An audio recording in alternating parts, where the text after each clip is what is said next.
Gendera kyaffe kituufu kyakuvuunika gavumenti ya Museveni so tetulina girungiya tulina girabisa bulabisa. Njagala balambuzi bwe kiba kyetagisa balambuzi kulekerawo kujja mu Uganda fe okufuna eddembe lyaffe kibeere bwe kityo. Bwe kiba kyetagisa byanfuna okwesala Abanayuganda okuva omugwa gwa Museveni gwabatadde mu bulago kibeere bwe kityo. Tugenda kukola buli kiremesa gavumenti ya Museveni tutandika butandisi. Abantu abasinga obukulu mu ndowooza yaffe be Bannayuganda nga tetunagenda ku kifaananyi ky'abeebweru batulaba batya Bannayuganda bali bulungi. So tulina okusooka okumakinga sure Bannayuganda basanyufu, Bannayuganda bayisibwa bulungi, bannansi bwe banabeera abasanyufu ekifaananyi ekinaabeera wano tekinogenda mu nsi yonna. Tetwagala kusiiga kifaananyi kya bulimba ng'abantu baffe banyigirizibwa. Abantu baffe balina okubeera abasanyufu then ensi tulabe ng'abasanyufu oba ng'abanyiivu. Bagambye wali ne wano kiramu ne kibagamba tewali yadde ne ssente n'emu gye nasasuddwa oba gye ngenda okusasulwa mweno firimu. Bwe baleeta ekirowoozo ky'okufiriminga ebigenda maaso nakyaniriza kuba kituyambye n'okwongera okulaga ensi embeera gye tuyitamu. So bino si bya ssente, bino byata. Ako ke katambi Robert Kyagulanyi Ssentamu, His Excellency Bobi Wine, President National Unity Platform, nga ayongera okuggumiza ensonga ze nti ye n'ekiriba kitagenda kubeera nga ava ku nsonga. Agamba Uganda we kubanga ekyetaagisa kusooka gisalako balambuzi abajja okubeera nga nti bateeka ssente mu ggwanga, ssente ezo ne ziremwa okubeera nga zikola ebyo bye zirina okubeera nga zikola, ate ne zidda mu kubeera nga zirwanyisa abavuganya gavumenti kwosa n'okutulugunya abantu ba ssekinnoomu nti agenda kikola. Mu katambi kano ayongera okukunga Bannayuganda okulemera ku nsonga okutuusa nga gavumenti ekyuse gavumenti nedda nti mu mikono gy'abantu. Robert Kyagulanyi Ssentamu tukimanyi bulungi nti okuva nga 16 omwezi ogwa January nga twakava mu kulonda tafunangako buweerero okuva lwa yatandika okubeera nga ayigganyizibwa wano ne wali. Ebintu bino bazze nga bazannya emizannyo egy'enjawulo, tumunoonya tetumunoonya, tumunoonya tetumunoonya, tulaba amaka ge gaazindibwa era bwenjogerera oba oliawo nga amaka kumpi eringa eyafuuka enkambi. Abantu ab'enjawulo bagezezzaako okubeera nga bagenda okukyalako mu maka ago balabe embeera nga bweri. Balemeseddwa. Tujja kujjukira nti baroya n'abakulu mu kibiina kya National Unity Platform mu mwezi gwali gwakubiri awo bagendayo era bagenda okumaliriza nga abamu baroya bawambiddwa batwaliddwa mu bifo ebitaategeerekeka. Then ab'eŋŋanda za His Excellency Bobi Wine nabo twabalabako nga bagenze mu maka okubeera nga babuuza ku abo abaasigalawo n'okulaba embeera nga bweri era nabo balemesebwa okubeera nga batuukayo. Then and even of recent era enteekateeka zaaliyo. Tulaba wano mu Parliament tulabye akakiiko nga kakunya aba police. Abasirikale bakola ki mu maka ga Robert Kyagulanyi Ssentamu. Kale ebintu bingi.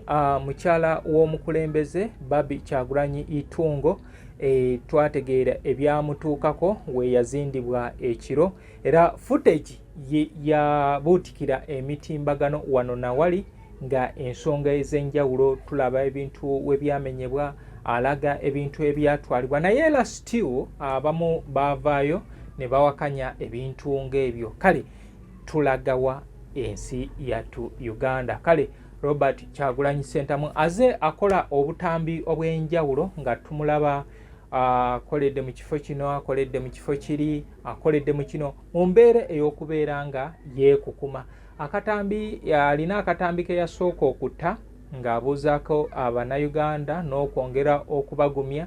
Awo n'addamu n'akola akatambi akalala ke yasooka kaali k'empererwe, then akatambi akaddako ng'akyadde ku bijja by'abakadde be we yali alamaze ku bijja by'abakadde be, then era awo wennyini n'asuubiza Betty Namboze bakireke nti yeetegekera embooko yali agenda uwe awo teyakomaawo n'alabibwako era akatambi akalala ng'ali mu bitundu by'e Bwayise.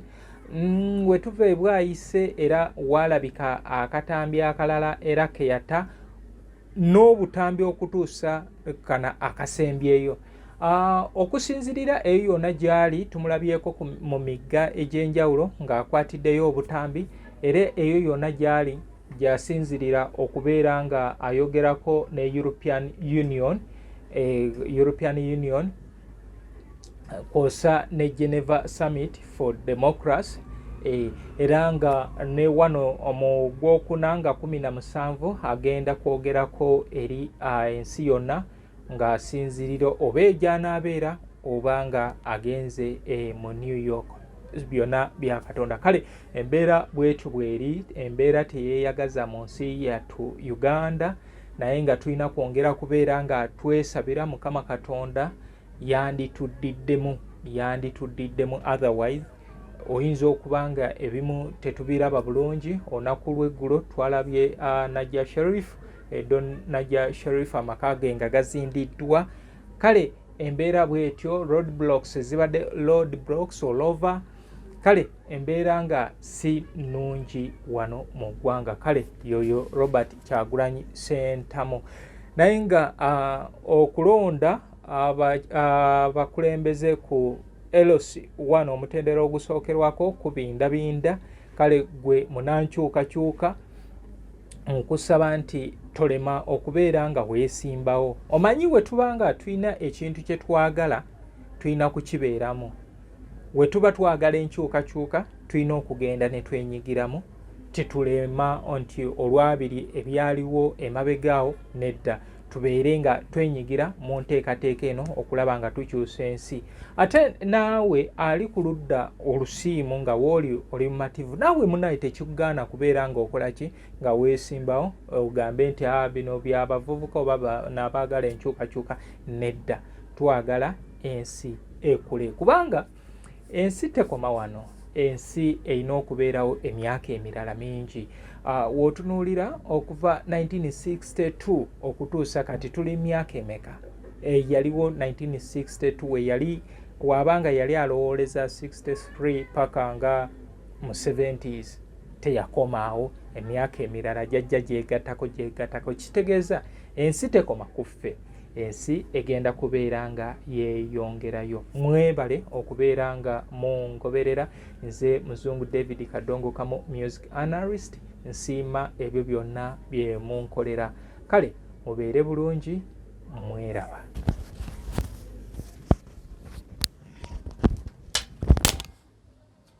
Edi, saati yayitewo neegwa nogirekawo.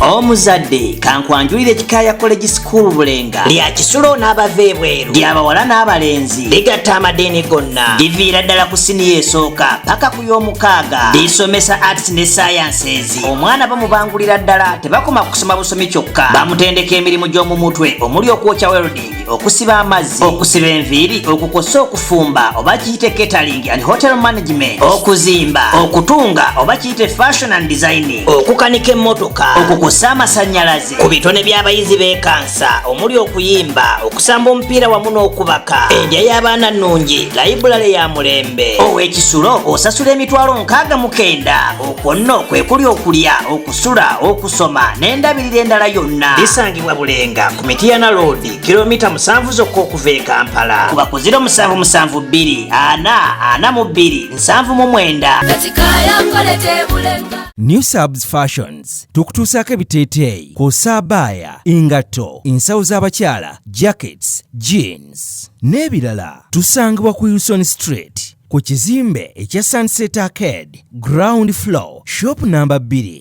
Okututuukako va ku Pioneer Mall, otambule ngadda ku Arua Park, yisa ekizimbe ekya Wilson 1 oyite ku Health Link Pharmacy. Kati awo weekoma yambuka amadaala gakuyingize ku Sunset Arcade. Awo ng'otutuuseeko. Engoye zaffe tuzijja China, Egypt, Vietnam n'amawanga amalala. Omukyala omwambazi omulungi ayambala naffe. Be Easy Hotel and Bar tusangibwa Nsago ku lw'Ennakawuka. Ku lw'empeereza ennungi tukola essaawa 24. Tulina ebifo ebisulwamu nga biyonjo, ebiddaabirizibwa buli kadde, ebyemizannyo ng'okulaga omupiira, okuzannya pool n'ebirala. Ebbaala ejjudde obulungi, emmere ekutuukako mangu, paakingi nnungi ate nga security eri gguluggulo. Okubuukinga n'okumanya ebisingawo kuba ku 0790 79 12 04 oba 058 98 77 34. You are not easy when you are not at Be Easy Hotel and Bar. Come and experience the ultimate in comfort, entertainment and security with Be Easy Hotel and Bar, Nsago, Nakawuka Road.